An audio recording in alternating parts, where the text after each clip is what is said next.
terakhir untuk KDDB dan penonton Kadin kosongkan lapangan. Ya.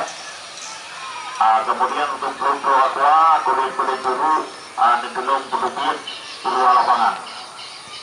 Jadi dulu muncul KDDB ya. Kadin kosongkan lapangan karena pertandingan di babak yang kedua bakal segera dimulai.